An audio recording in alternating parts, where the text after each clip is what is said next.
नमस्कार दोस्तों, मैं नरेंद्र आप सभी साथियों का जीके क्लासेस में स्वागत करता हूं।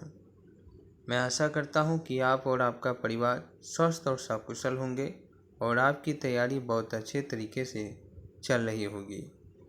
जो भी भाई बहन या जो भी मेरे मित्र यूपी बीएड प्रवेश परीक्षा की तैयारी कर रहे हैं, आप सभी लोग जल्दी से क्लास में जुड़ जाएं। आप सभी साथियों के लिए बहुत ही बेहतरीन क्लास लेकर मैं हाजिर हूं, तो आप लोग जल्दी से क्लास में जुड़ जाएं। क्लास को लाइक शेयर कर दें और चैनल को सब्सक्राइब कर लें। बात करें आज की इस क्लास की, तो जैसा कि आप लोग जानते हैं कि हम लोग सामान्य हिंदी के एक नए अध्याय लिंग के बारे में बात कर रहे हैं और अभी तक लिंग की 3 क्लासें हो चुकी हैं, जिसमें 2 क्लासें हो चुकी हैं जिसमें हमने लिंग के बारे में बात किया है।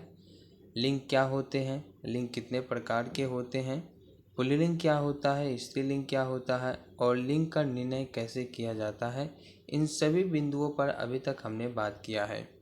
इस क्लास में हम लोग बात करेंगे विभिन्न प्रत्ययों के द्वारा किस प्रकार से पुल्लिंग को स्त्रीलिंग में परिवर्तित किया जाता है, और साथ ही हम लोग देखेंगे कि वाक्यों में स्त्रीलिंग पुल्लिंग से स्त्रीलिंग कैसे बनाया जाता है।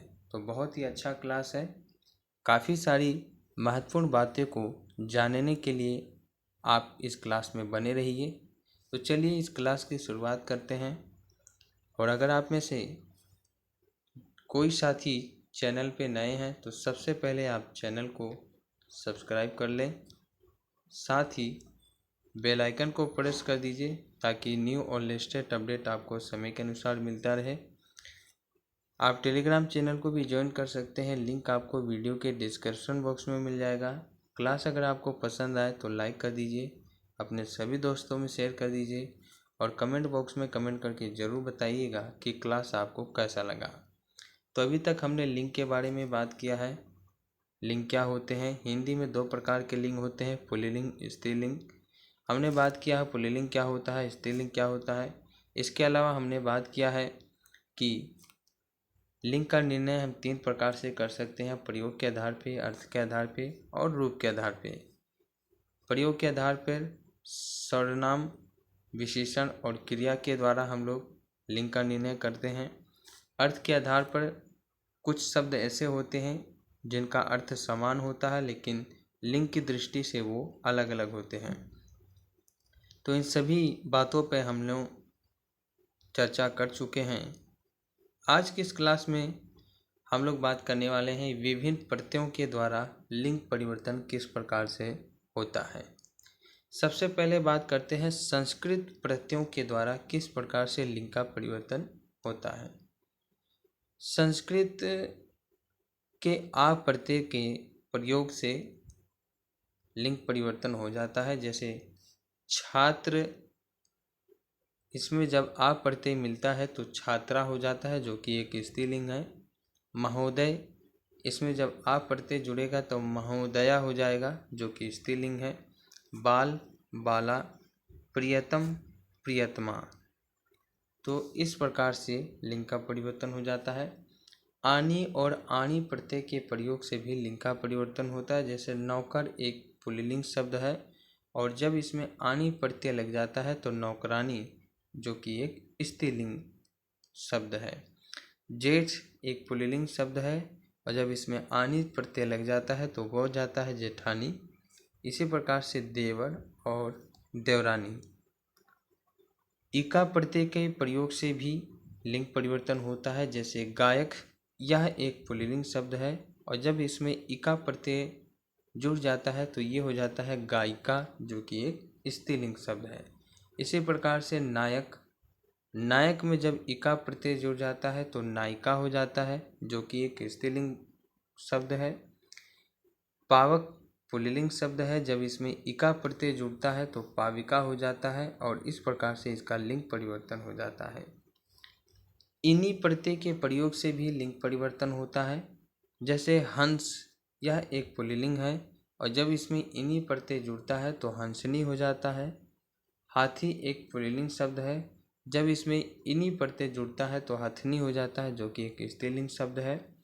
इसी प्रकार से तपस्वी एक पुल्लिंग शब्द है, और जब इसमें इनी प्रत्यय जुड़ता है तो तपस्विनी हो जाता है, जो कि एक स्त्रीलिंग शब्द है। ई प्रत्यय के प्रयोग से भी लिंग का परिवर्तन होता है। लड़का, लड़का एक पुल्लिंग शब्द है, जब इसमें ई प्रत्यय जुड़ता है तो ये बन जाता है लड़की, जो कि एक स्त्रीलिंग शब्द है। देव एक पुल्लिंग शब्द है, जब इसमें ई प्रत्यय जुड़ता है तो ये हो जाता है देवी। घोड़ा आपका एक पुल्लिंग शब्द है, ई प्रत्यय जुड़ने से घोड़ी बन जाता है। हिरण ये भी एक पुल्लिंग शब्द है, इसमें ई प्रत्यय जुड़ने से हिरनी बन जाता है, जो कि एक स्त्रीलिंग शब्द है। ती प्रयोग होता है, ती प्रत्यय संस्कृत का जो ती प्रत्यय है, इसके प्रयोग से भी लिंग का परिवर्तन होता है। जैसे श्रीमान, श्रीमान पुल्लिंग शब्द है, और जब इसमें ती प्रत्यय जुड़ जाता है तो ये हो जाता है श्रीमती। इसी प्रकार से भाग्यवान, भाग्यवती। त्री प्रत्यय का प्रयोग भी होता है, जिससे लिंग परिवर्तन हो जाता है। जैसे विधाता, ये एक पुल्लिंग शब्द है, और जब इसमें त्री प्रत्यय जुड़ता है तो ये हो जाता है विधात्री, जो कि एक स्त्रीलिंग शब्द है। अभिनेता पुल्लिंग शब्द है, जब इसमें त्री प्रत्यय जुड़ता है तो ये हो जाता है अभिनेत्री, जो कि एक स्त्रीलिंग शब्द है। पुत्र, पुत्री, दाता, दात्री, इस प्रकार से त्री प्रत्यय जुड़ने से भी लिंग परिवर्तन होता है। नी प्रतीक, नी जो प्रत्यय है, इसके प्रयोग से भी लिंग का परिवर्तन होता है। जैसे पति, पति एक पुल्लिंग शब्द है, जब इसमें नी प्रत्यय जुड़ जाता है तो ये हो जाता है पत्नी, और पत्नी स्त्रीलिंग शब्द है। शेर एक पुल्लिंग शब्द है, जब इसमें नी प्रत्यय जुड़ता है तो ये हो जाता है शेरनी, और शेरनी एक स्त्रीलिंग शब्द है। इसी प्रकार से नाग, ई प्रत्यय जुड़ने से नागिन, जो कि क्या होगा, नी प्रत्यय जुड़ने से नागिन हो जाएगा, जो कि आपकी क्या है, स्त्रीलिंग शब्द है। सुनार, ये भी आपका एक पुल्लिंग शब्द है, और इसमें नी प्रत्यय जुड़ने से सुनारिन हो जाता है, जो कि स्त्रीलिंग शब्द है। ठीक है, तो कुछ महत्वपूर्ण प्रत्यय हैं ये संस्कृत के, जिनसे लिंग परिवर्तन होता है इनके प्रयोग से। आगे बात करते हैं हिंदी के प्रत्ययों के द्वारा किस प्रकार से लिंग परिवर्तन होता है। अब यहाँ पे हम लोग हिंदी के प्रत्ययों के द्वारा बात करेंगे। हिंदी का जो ता प्रत्यय है, जब ये शब्द में जुड़ता है तो इससे स्त्रीलिंग हो जाता है। ठीक है, पुल्लिंग से स्त्रीलिंग हो जाता है। जैसे मानो पुल्लिंग है, और ता जुड़ने से मानवता हो, ये आपका स्त्रीलिंग हो गया। स्वाधीन पुल्लिंग है, ता जुड़ने से स्वाधीनता स्त्रीलिंग हो गया। प्रधान, ता जुड़ने से प्रधानता, ये आपका स्त्रीलिंग हो गया। हिंदी के या प्रत्यय का प्रयोग करने से पुल्लिंग से स्त्रीलिंग हो जाता है। जैसे चूहिया, डिबिया, खटिया, बुढ़िया, लुटिया। तो हिंदी के या प्रत्यय का प्रयोग करने से पुल्लिंग से स्त्रीलिंग हो जाता है। आवट प्रत्यय का प्रयोग करने से भी लिंग परिवर्तन होता है। जैसे थकावट, सजावट, मिलावट, बनावट, ये सभी आपकी स्त्रीलिंग शब्द हैं। आहट प्रत्यय का प्रयोग करने से भी लिंग परिवर्तन होता है। जैसे घबराहट, मुस्कुराहट, चिकनाहट। आई प्रत्यय का प्रयोग करने से भी लिंग परिवर्तन होता है। पढ़ाई, लड़ाई, सिलाई, चढ़ाई, ढिलाई। आइन प्रत्यय का प्रयोग करने से भी लिंग परिवर्तन होता है। ठकुराइन ये स्त्रीलिंग है, पंडिताइन स्त्रीलिंग है, हलवाइन स्त्रीलिंग है, चौधराइन स्त्रीलिंग है, जुलाहिन स्त्रीलिंग है। तो आइन प्रत्यय का प्रयोग करने से भी लिंग का परिवर्तन हो जाता है। इन प्रत्यय का प्रयोग करने से भी लिंग परिवर्तन होता है। जैसे तेलिन, धोबिन, इसमें इन प्रत्यय लगा हुआ है। इया प्रत्यय का प्रयोग मैंने आपको बता दिया, बिटिया लुटिया। ई का प्रयोग, ई प्रत्यय का प्रयोग भी मैंने आपको बता दिया। ई का प्रयोग संस्कृत में भी होता है और हिंदी में भी होता है। तो ई प्रत्यय का जो प्रयोग है, इससे लिंग परिवर्तन हो जाता है। जैसे काका का काकी हो गया, पोता का पोती हो गया, धोता का धोती हो गया, छोटा का छोटी हो गया।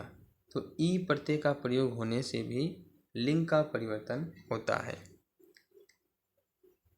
तो ये तो हमने बात किया विभिन्न प्रत्ययों के द्वारा किस प्रकार से लिंग का परिवर्तन होता है, यानी स्त्रीलिंग से पुल्लिंग से स्त्रीलिंग हो जाता है। अब हम लोग बात करते हैं वाक्यों को स्त्रीलिंग से पुल्लिंग बनाने में जो आवश्यक नियम है वो कौन कौन से हैं। वाक्यों को स्त्रीलिंग से पुल्लिंग बनाने में किस प्रकार के आवश्यक नियम की जरूरत होती है। ठीक है, वाक्यों को स्त्रीलिंग से पुल्लिंग बनाने में। ठीक है, यहाँ पे आप इसको चेंज कर लीजिएगा, यहाँ पे गलत हो गया है। वाक्यों को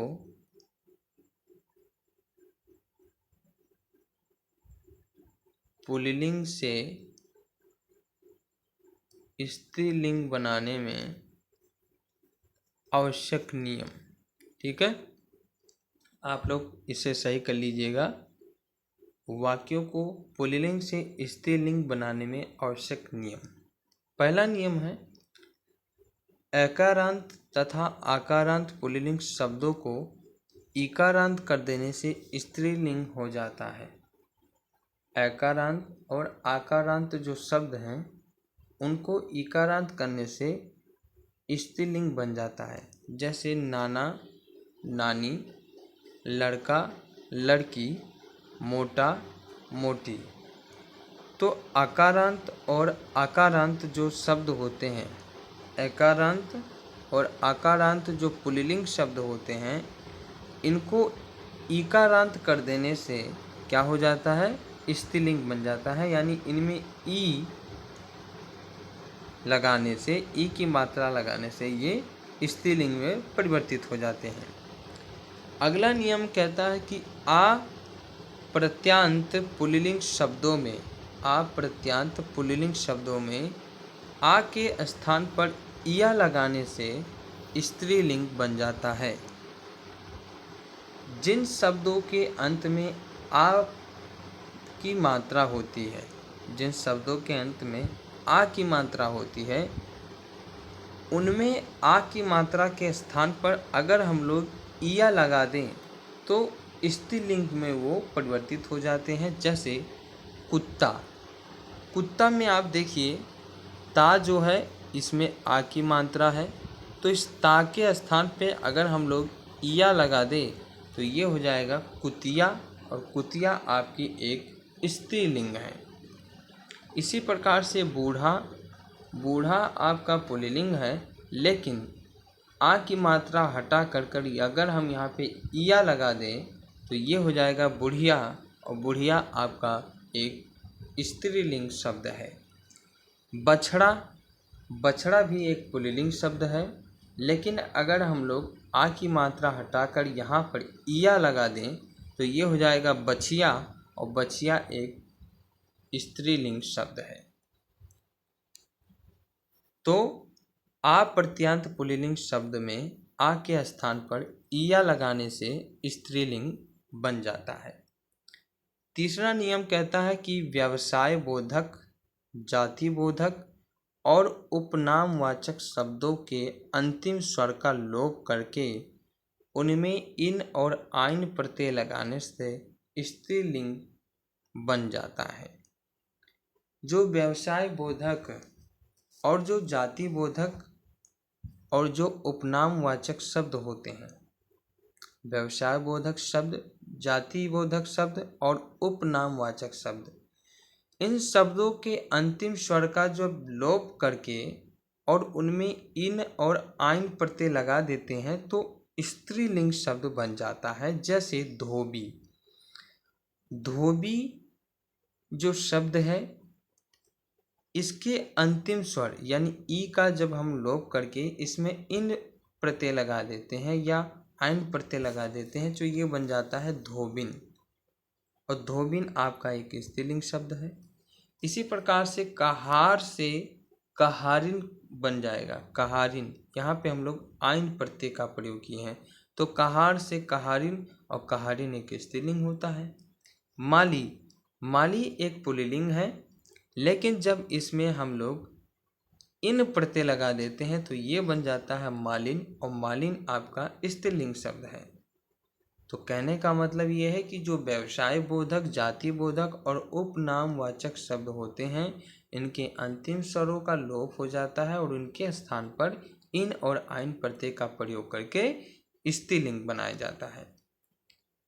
अगला नियम कहता है कि उपनामी शब्दों में आनी प्रत्यय लगाकर, उपनामी शब्दों में आनी प्रत्यय लगाकर स्त्रीलिंग बनाया जाता है। जो उपनामी शब्द होते हैं, जैसे देवर आनी प्रत्यय लगाया देवरानी, जेठ आनी प्रत्यय लगाया जेठानी, सेठ आनी प्रत्यय लगाया सेठानी। तो उपनामी शब्दों में आनी प्रत्यय लगाकर स्त्रीलिंग बनाया जाता है। आई बात समझ में?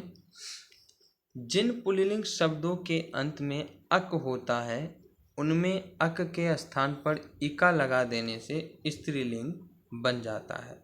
जिन पुल्लिंग शब्दों के अंत में अक होता है, उन पुल्लिंग शब्दों में अक के स्थान पर इका लगा देने से स्त्रीलिंग में परिवर्तित हो जाता है। जैसे बालक, बालक में अक है, बालक में अक है, इस अक के स्थान पर इका लगा देने से बन जाएगा बालिका, और बालिका एक स्त्री शब्द है। नायक का नायिका हो जाएगा, बालक का बालिका, मैंने आपको बता ही दिया। संस्कृत के अकारांत विशेषण शब्दों के अंत में, संस्कृत के जो अकारांत विशेषण शब्द हैं उनके अंत में आ लगा देने से स्त्रीलिंग बन जाता है। जैसे प्रियतम प्रियतमा, श्याम श्यामा। तो जो संस्कृत के अकारांत विशेषण शब्द हैं उनके अंत में आ लगा देने से स्त्रीलिंग बन जाता है। जातिवाचक भाववाचक संज्ञाओं का पुल्लिंग से स्त्रीलिंग बनाने में यदि शब्द का अन्य स्वर दीर्घ है तो उसे ह्रस्व करते हुए नी प्रत्यय का प्रयोग किया जाता है। जैसे ऊंट ऊंटनी, हाथी हथनी। तो जो जातिवाचक या जो भाववाचक संज्ञाएं हैं, पुल्लिंग से स्त्रीलिंग बनाने में इन शब्दों का अन्य स्वर दीर्घ होता है, उसे हम लोग ह्रस्व करते हुए नी प्रत्यय जोड़ते हैं। जातिवाचक भाववाचक संज्ञाओं का जो पुल्लिंग से स्त्रीलिंग बनाते हैं तो उस समय हम लोग क्या करते हैं कि शब्द का जो अन्य स्वर दीर्घ होता है, शब्द का जो अन्य स्वर दीर्घ होता है उसे ह्रस्व करते हुए हम लोग नी प्रत्यय का भी प्रयोग करते हैं, और इससे आपका स्त्रीलिंग परिवर्तित हो जाता है। जैसे ऊंट का ऊंटनी हो जाता है, हाथी का हाथनी हो जाता है। ठीक है, तो ये कुछ विशेष नियम थे जिनकी सहायता से हम वाक्यों को पुल्लिंग से स्त्रीलिंग में परिवर्तित करते हैं, और कुछ विभिन्न प्रत्ययों के द्वारा भी हम लोग लिंग का परिवर्तन करते हैं। तो साथियों, इस क्लास में हम लोगों ने लिंग से संबंधित कुछ और महत्वपूर्ण बातों पर बात किया कि किस प्रकार से आप प्रत्ययों के द्वारा लिंग का परिवर्तन कर सकते हैं और किस प्रकार से आप वाक्यों को पुल्लिंग से स्त्रीलिंग में परिवर्तित कर सकते हैं। तो आशा करता हूँ कि ये क्लास आपको अच्छा लगा होगा। मेरे द्वारा बताए गए सभी बिंदुओं के बारे में जो भी मैंने बताया आपको समझ में आया होगा। तो आज की इस क्लास में जो लिंग नाम का अध्याय है, जो चैप्टर है, ये आपका यहीं पे समाप्त होता है, और इसके बाद हम लोग समान हिंदी के एक नए अध्याय की शुरुआत करेंगे, और बहुत जल्दी ही आपका जो यूपी बीएड प्रवेश परीक्षा सामान्य हिंदी का जो सिलेबस है वो कंप्लीट हो जाएगा। फिर इसके बाद हम लोग प्रैक्टिस सेट करेंगे ताकि आपकी तैयारी जो है हिंदी में वो बहुत अच्छी तरीके से हो और आप 50 में से 50 अंक ला सकें। 50 में से 50 प्रश्न आप कर सके। ठीक है, तो मिलते हैं फिर अगली क्लास में। तब तक के लिए आप सभी साथियों का, आप सभी दोस्तों का बहुत बहुत धन्यवाद। Thank you very much. जय हिंद, जय भारत। क्लास को लाइक करें, शेयर करें और चैनल को सब्सक्राइब करें।